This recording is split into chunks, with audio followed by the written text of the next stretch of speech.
We are back again with Tales of a Fourth Grade Nothing, written by Judy Blume. If you remember in chapter 6 that we just read, Fang hits town, right? So he went to go get some shoes. It didn't work out so well. Let's go ahead and check out chapter 7, The Flying Train Committee. In January, our class started a project on the city. Mrs. Harver, our teacher, divided us up into committees by where we live. That way we could work at home. Our committee was me, Jimmy Fargo, and Sheila. Our topic was transportation. We decided to make my apartment the meeting place because I'm the only one of the three of us who's got his own bedroom. In a few weeks, each committee has to hand in a booklet, a poster, and be ready to give an oral report. The first day we got together after school, we bought a yellow poster board. Jimmy wanted a blue one, but Sheila talked him out of it. Yellow is a much brighter color, she explained. Everything will show up on it. Blue is too dull. Sheila thinks she's smarter than me and Jimmy put together, just because she's a girl.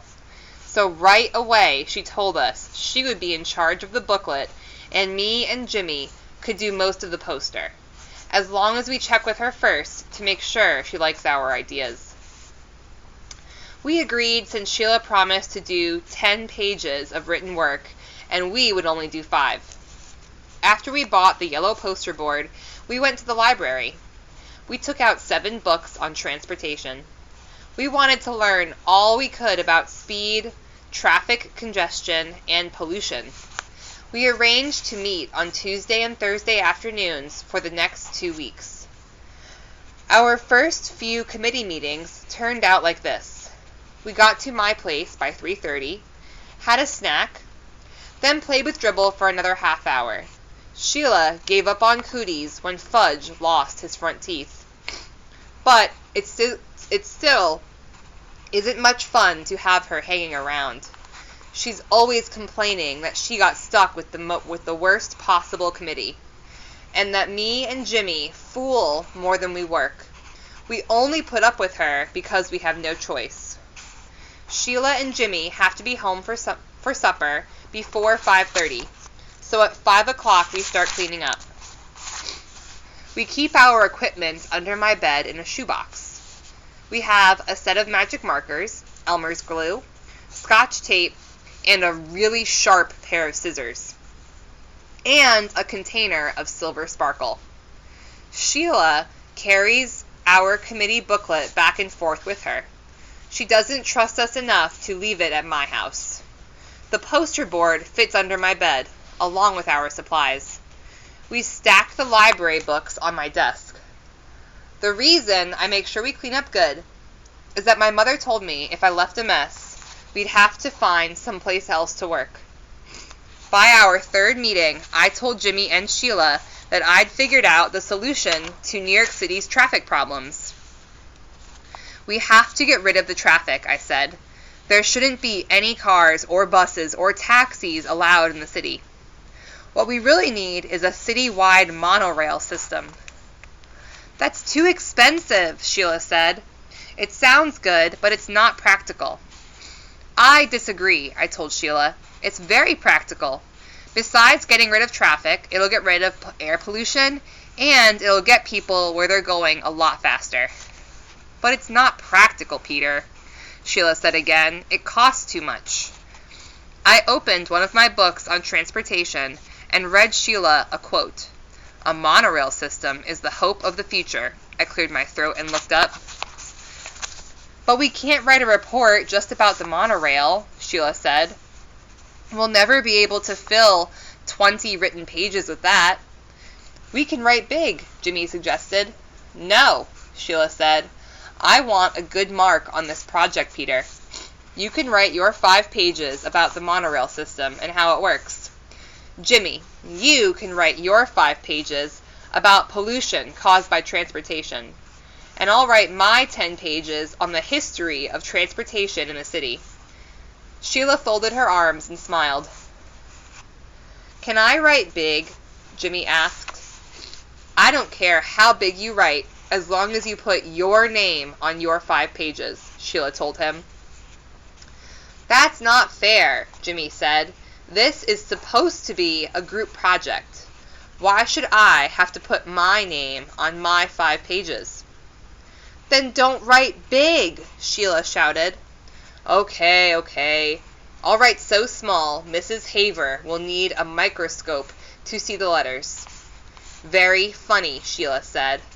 Look, I told both of them. I think all of our written work should be in the same handwriting. That's the only fair way. Otherwise, Mrs. Haver will know who did what, and it won't be a group project.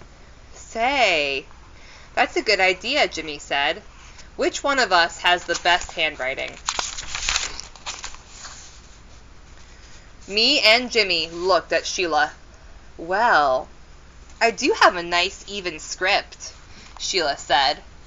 But if I'm going to copy over your written work, you better give it to me by next Tuesday. Otherwise, I won't have enough time to do the job. And you two better get going on your poster. Sheila talked like she was the teacher and we were the kids. Me and Jimmy designed the whole poster ourselves. We used the pros and cons of each kind of transportation. It was really clever. We divided a chart into land, sea, and air, and we planned an illustration for each, with the airplane done in silver sparkle, and the letters done in red and blue magic marker.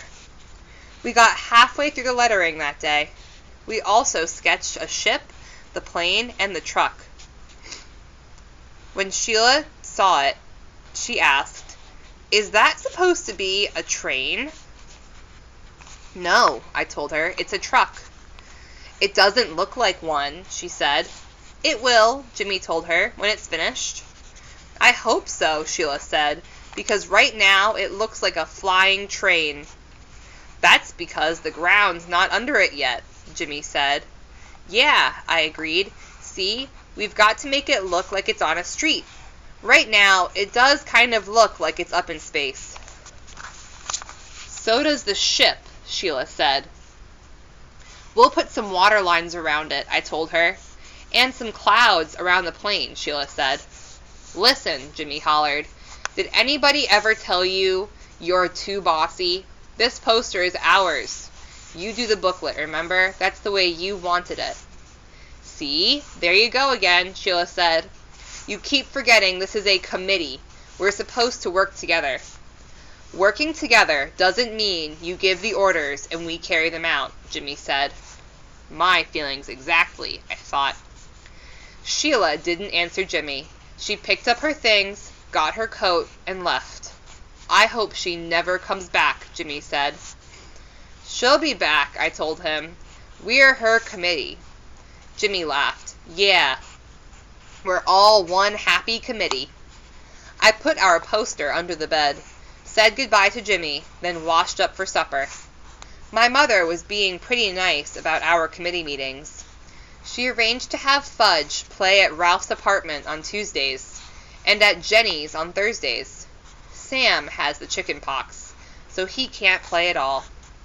I was glad that next week would be our last committee meeting after school. I was sick of Sheila, and I was getting sick of transportation.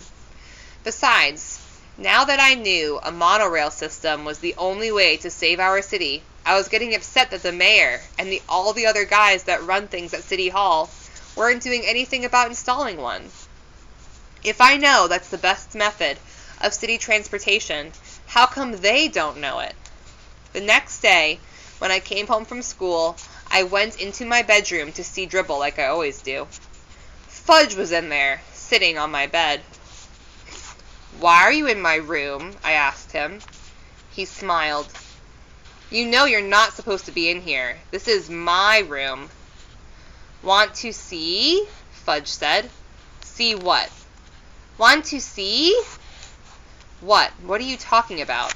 I asked. He jumped off my bed and crawled underneath it. He came out with our poster. He held it up. "See?" he said. "Pretty." "What did you do?" I yelled. What did you do to our poster? It was covered all over with scribbles in every color magic marker. It was ruined. It was a mess, and it was ruined. I was ready to kill Fudge. I grabbed my poster and ran into the kitchen to show it to my mother. I could hardly speak. Look, I said, feeling a lump in my throat. Just look at what he did to my poster. I felt tears coming to my eyes, but I didn't care. How could you let him? I asked my mother. How? Don't you care about me? I threw the poster down and ran into my room.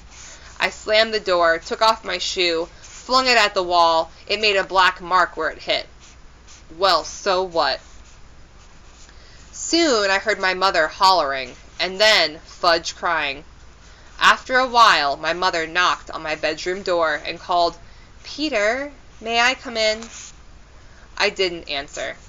She opened the door and walked over to my bed. She sat down next to me. "I'm very sorry," she said. I still didn't say anything. "Peter," she began. I didn't look at her. She touched my arm. "Peter, please listen." "Don't you see, Mom? I can't ever do my homework without him messing it up. It just isn't fair. I wish he was never born. Never. I hate him." "You don't hate him," my mother said. "You just think you do." "Don't tell me," I said. "I mean it. I really can't stand that kid." "You're angry," my mother told me. "I know that, and I don't blame you.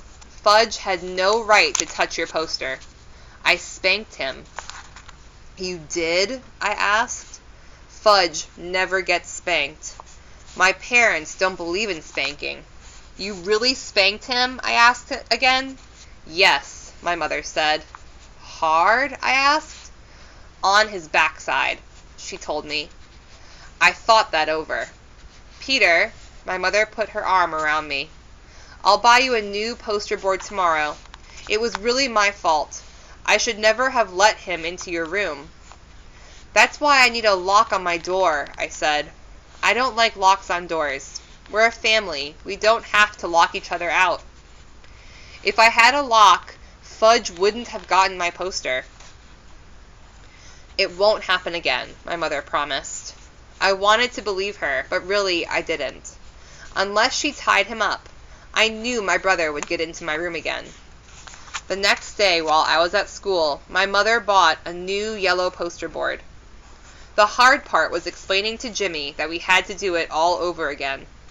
He was a good sport about it. He said this time he'd make sure his truck didn't look like a flying train. And I said, this time I'd make pencil marks first, so my letters didn't go uphill. Our committee met that afternoon. Sheila didn't mention the last time. Neither did we. Me and Jimmy worked on the poster, while Sheila copied our written work into the booklet. We'd be ready to give our oral report to the class on Monday. Not like some committees, who hadn't even started yet. By 5 o'clock, we finished our poster, and Sheila was almost done with the cover for our booklet. Jimmy walked over and stood behind her, watching her work.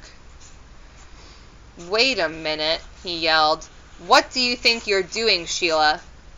I got up from the floor and joined them at my desk. I took a look at the cover. It was pretty nice. It said, "Transportation in the City." Under that, it said, "By Sheila Tubman, Peter Hatcher, and James Fargo." And under that, in small letters, it said, "Handwritten by Miss Sheila Tubman." Now I knew why Jimmy was mad. "Oh no," I said, holding my hand over my head. "How could you?" Sheila didn't say anything. "It's not fair," I told her. "We didn't put our names on the poster." "But the cover's all done," Sheila said.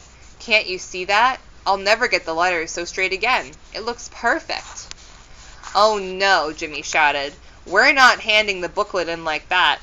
I'll rip it up before I let you." He grabbed the booklet and threatened to tear it in half. Sheila screamed, "You wouldn't! I'll kill you! Give it back to me, Jimmy Fargo!" She was ready to cry. I knew Jimmy wouldn't tear it up, but I didn't say so. Peter, make him give it back. Will you take off that line about your handwriting? I asked her. I can't. It'll ruin the booklet. Then I think he should rip it up, I said. Sheila stamped her foot. Oh, I hate you both. You don't really, I told her. You just think you do. I know I do, Sheila cried. That's because you're angry right now, I said. I couldn't help smiling. Sheila jumped up and tried to get the booklet, but Jimmy held it over his head, and he's much taller than Sheila. She had no chance at all.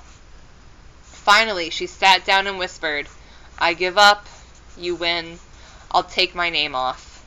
You promise? Jimmy asked. I promise, Sheila said. Jimmy set the booklet down on my desk in front of Sheila. Okay, he said. Start. I'm not going to make a whole new cover, Sheila said. What I'll do is turn this bottom line into a decoration.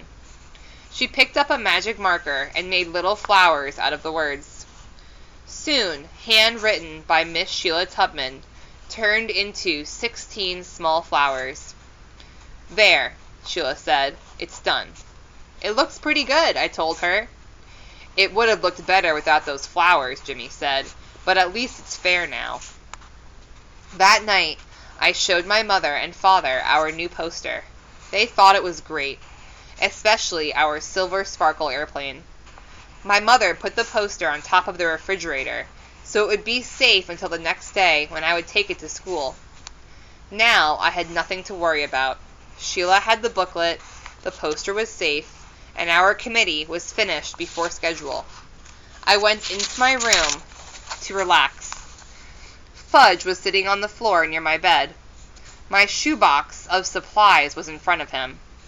His face was a mess of magic marker colors, and he was using my extra sharp scissors to snip away at his hair.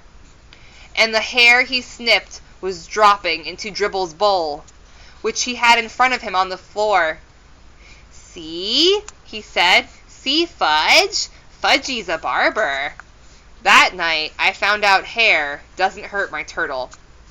I picked off every strand from his shell. I cleaned out his bowl and washed off his rocks. He seemed happy. 2 things happened the next day. One was my mother had to take Fudge to the real barber to do something about his hair. He had plenty left in the back, but just about nothing in front and on top. The barber said there wasn't much he could do until the hair grew back. Between his fangs and his hair, he was getting funnier looking every day. The second my father came home with a chain latch from my bedroom door. I could reach it when I stood on tiptoe, but that brother of mine couldn't reach it at all, no matter what.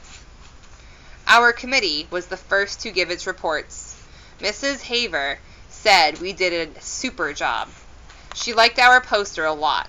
She thought the silver sparkle airplane was the best.